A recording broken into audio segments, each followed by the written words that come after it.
And 1,000 welcomes.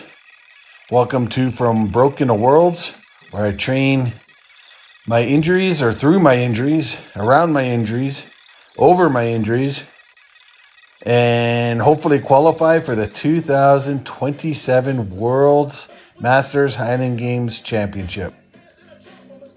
Today I'd like to talk, I watched a video from Tim from Gym Crafter the other day, and he talked about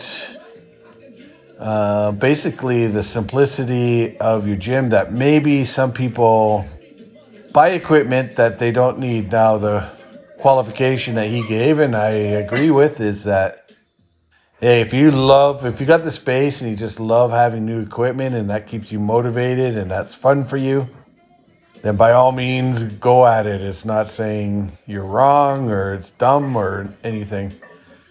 But to the people, like, my gym is 250-ish square feet. So I don't have a lot of room for a lot of different pieces of equipment.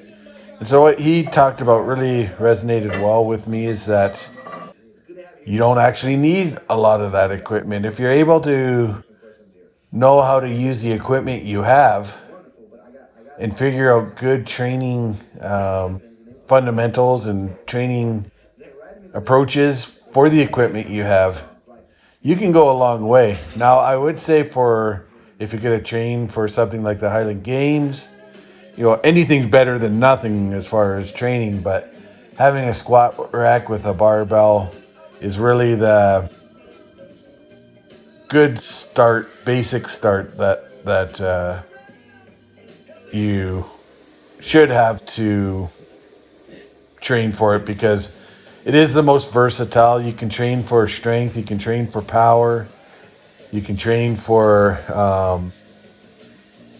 muscle endurance if you want. Like, it's just a very versatile piece of equipment. But outside of that, if you're training for the Highland Games, you don't really, like, I could get really good training in just with the setup that you're watching right now, with the rack and the barbell and the weight plates. I can get, and as you know, if you've been following, that's been the majority of my training, is just that. And there is a sense that you don't really need anything else. Now, having an injury, I can see the maybe qualification of having a piece of equipment that lets you train an injured part of you, that you can't do with a barbell, and particularly the legs, because sometimes the barbell, say doing a squat, is difficult for you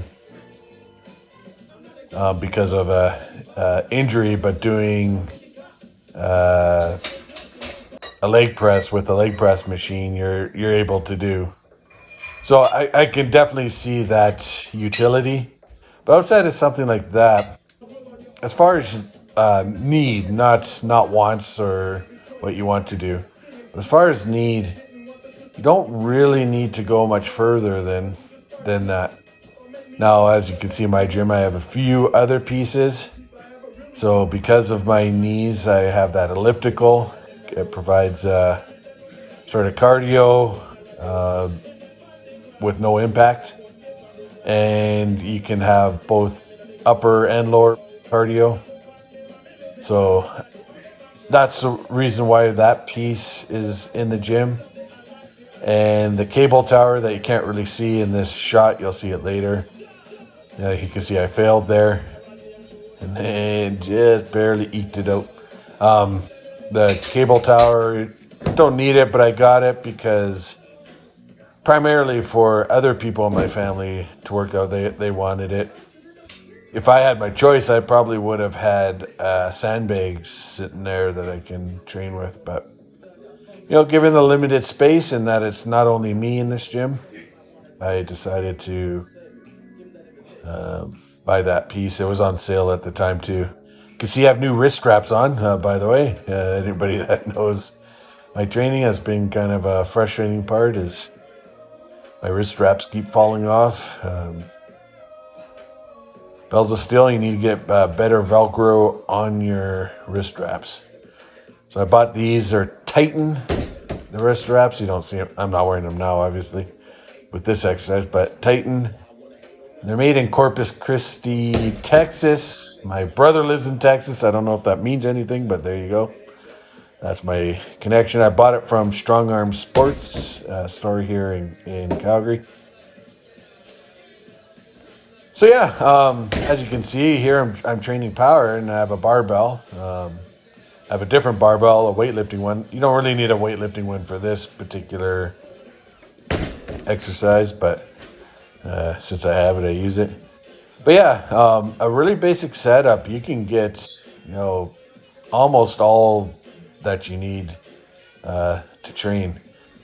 So when you're building your gym, there's always these like toys, and companies are good marketers. They know how to make you feel like you actually need it.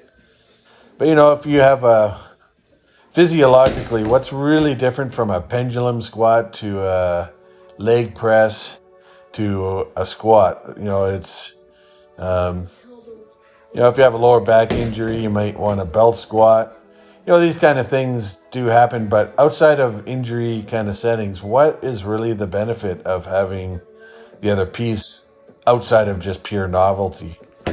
It's not really that I can see. I don't think my quads really care if I'm sitting in a hack squat as opposed to doing a squat with a regular squat with a barbell, maybe a front squat or something. I don't think my quads are really that discerning and picky about things. And, I can get good work in with the barbell. Some might say better work in with a barbell, but at least good work in. And it's much more affordable, much more space efficient. That's something for you guys to think about, that if you're starting a home gym or if you already have one, to really use your imagination to figure out how to get really good work in with what you got.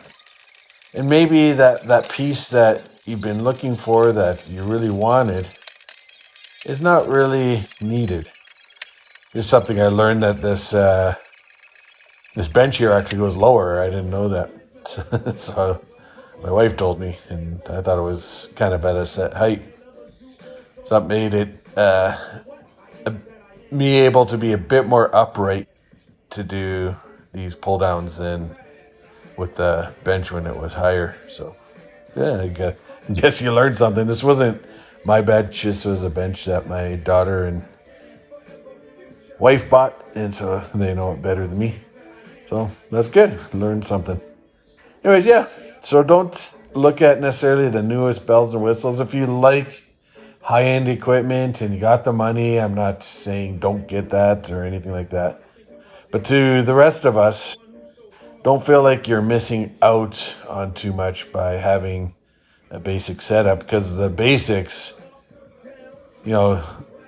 people say the basics as in simplistic, but the basics is where you get 80, 90% of your exercises from. That's what your workout should be kind of rotating around, if you can afford to have even that. So, something to think about, folks. This is, I believe, my last pull downs. I really like these. They're a knockoff version, but these mag grips.